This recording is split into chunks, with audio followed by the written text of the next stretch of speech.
feral pigs are more than a nuisance. They are an invasive force of nature, tearing up seabeds, gouging out irrigation lines, collapsing levees, and overturning years of careful work in a single night. They dig for roots and grubs with a brutality that leaves the earth scarred. They don't act like wild deer or coyote. They behave like a machine.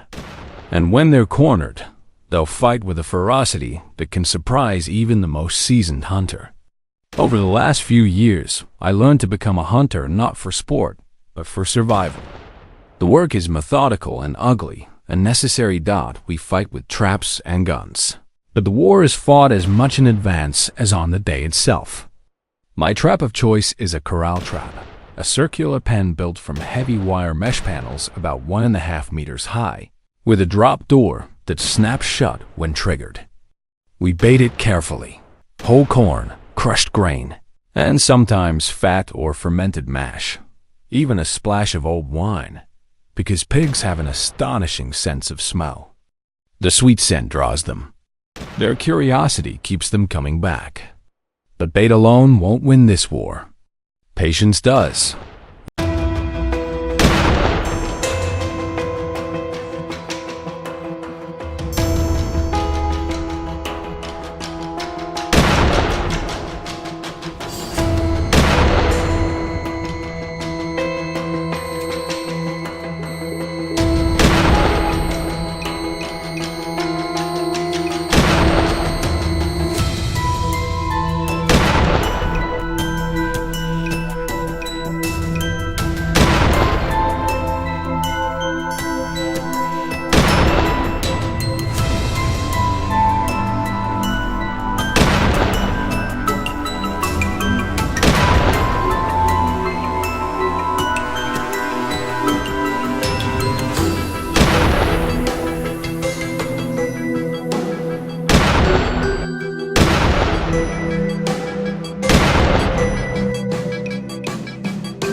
You must set the trap days in advance, then leave it alone. Wild boars are suspicious animals. If they find something strange, they bolt. If they see human scent or movement too often, they will avoid it. So we pull away and let the trap become part of the landscape. Surveillance cameras are ours. We mount them on posts and trees, angle them low to capture trot lines and trails. Night footage, a ballet of noses and shadows illuminated by infrared, tells us everything. The number of animals, the hours they come through, the way the dominant boar pushes others aside. With that information, we can time our moves. The first time I watched a corral fill up on camera, I barely slept. At 2 in the morning, the footage showed a dozen animals padding in like ghosts, noses down, snouts bumping the corn. They milled inside the fence, comfortable, unafraid. I felt a mix of triumph and dread. Triumph because we had baited them in. Dread because I understood what we were about to do. On harvest mornings, we drive out before dawn. The farm is a silhouette, the air sharp and metallic. I remember one morning that will stay with me. Frost in low spots, breath hanging from my lips, the truck bed heavy with gear. We approached the trap slow, every step careful. Inside the corral, the pigs were restless. They slammed into the panels, ears back, tusks flashing. The leader, a heavy, clawed boar with a crooked right tusk, charged the gate and scraped it like a man trying to break his way out of a prison. The panic was real. The sound of bodies colliding with metal is something that sticks in your chest. We don't shoot from inside the truck.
That's sloppy and dangerous. We circle, we flank, we move to positions where we know we can get clean shots. The goal is simple: end the animal quickly and humanely. That moral rule is non-negotiable. We aim for the head and chest because a quick, clean shot spares suffering. It's the only humane choice when death is the outcome. When the leader finally fell, it was quiet, but for heartbeats and the soft exhale of someone who'd been holding their breath for too long. Loading a trapped boar onto a truck is hard labor. Their weight pulls at your hips and shoulders. Their bulk is sudden and animal. You lug them like a statement, proof that you've held the line for your crops, your fences, your livelihood. We take them to staging areas where they are processed, broken down, and every usable part is saved. Nothing is wasted. Meat, hide, fat for lard, and sometimes heads for dog food or bait. We make the land pay us something back. In deference to the animal and to practicality, we send carcasses to local slaughterhouses where they can be handled properly and added to the small market that exists for feral pork. Not all hunts happen in traps. Some happen from towers, where you sit like a silent guardian, glass pressed to your face, waiting for movement. The watchtower sits where barley fields meet tangled woods, a place the hogs visit to wallow and drink. Midday sun makes the air tremble. You can smell the earth, wet soil, crushed grass, the metallic tang of boar. At 60 yards, the leader glanced up, then turned. One breath, one squeeze. The thunder of the rifle cracked across the plain.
The rest of the herd scattered like papers in wind. We tracked the injured boar by blood and print, following until the grass gave up its secret and the animal lay still. Hunting from a tower teaches patience and the necessity of steady hands. This work is physical and mental. The sun burns your neck, boots sink in mud, and the nights after a cull are full of dreams about rooting and ruin. But it's not about glory. It's about damage control. Every pig removed is a promise that a patch of ground will grow back, that a field won't be ripped to shreds before harvest. The counts we keep, the maps of trails, the camera logs, they are spreadsheets and lifelines. We aim to limit population, to keep breeding cycles from spiraling out of control. Between attacks, we repair fences that look like the aftermath of a tornado, fill in wallows where water pooled and mosquito larvae multiplied and replant. Feral hogs don't just eat crops, they destroy the soil structure. Roots are torn, seabeds overturned, and delicate irrigation channels clogged with mud. The cost hits small farms like mine hard. Delayed harvests, lost yields, and the ever-present worry that one night will erase months of work. It's not only financial. There's a psychological toll when the ground you tend becomes a battlefield.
If you'll enjoy this video, please like and subscribe my channel for more information.